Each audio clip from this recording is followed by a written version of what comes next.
Au moins, toutes ces filles de l'aventure, elles comprennent, elles ont vécu un peu ces choses.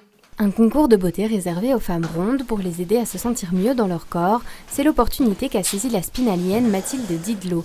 À 31 ans, elle devient Miss Curvy-Lorraine 2021, le 25 avril à Yutz en Moselle.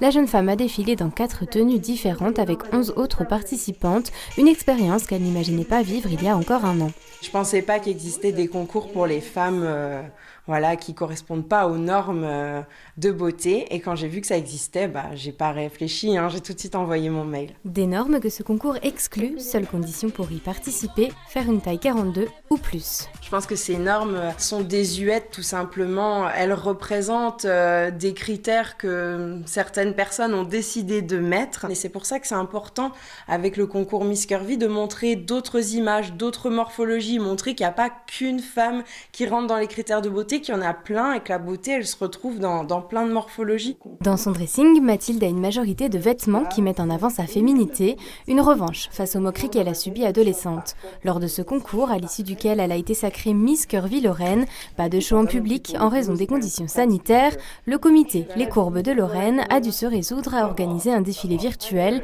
ce qui n'a pas empêché la jeune kinésithérapeute d'être très soutenue. Donc c'est la fameuse cible qui bouge et vous qui devez rester dedans.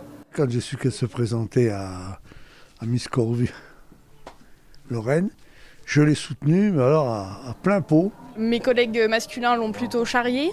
C'était leur façon à eux de lui montrer qu'ils étaient derrière elle. Et puis moi, je lui ai déjà dit que j'aurais pas été capable de faire ce qu'elle a fait. Donc là-dessus, je suis fière d'elle. Ouais. Leur soutien, il a été super important parce que c'était quand même 40% du vote final, les votes par SMS. J'ai eu que des retours positifs et puis j'ai déjà des patientes qui m'ont parlé de leur mal-être à elles aussi. Un mal-être et des complexes que beaucoup de femmes ressentent au quotidien et que Mathilde a réussi à surmonter lors de cette élection.